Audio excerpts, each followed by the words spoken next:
Hello DigiFam, so medyo tag-ulan ngayon, so we bought a portable clothes dryer from Cherry, the same brand that makes the mobile phones, and it's actually a clothes dryer and ionizer.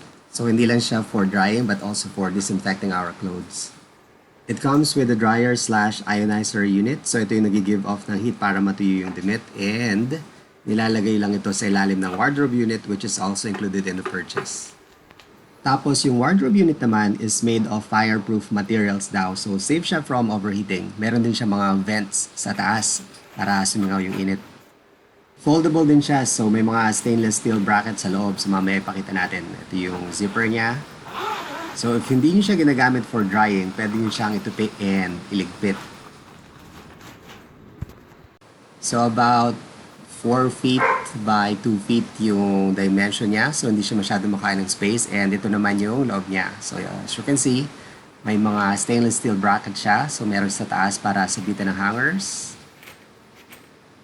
Meron din siya dito sa baba. So, pwede nyo din siyang sabitan ng hanger or pwede nyo patungan, for example, ng bags or shoes kung papatuyin.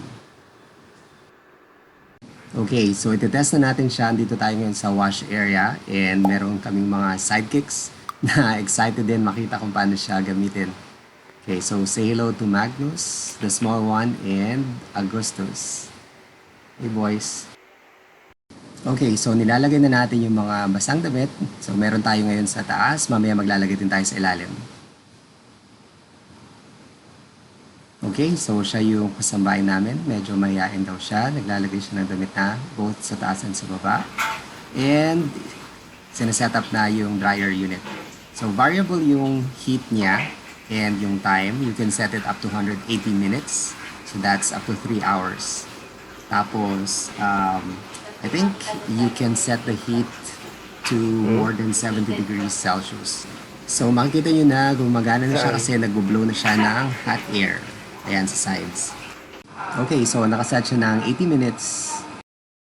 So all we have to do is wait. So ayan, patiently waiting yung mga boys natin.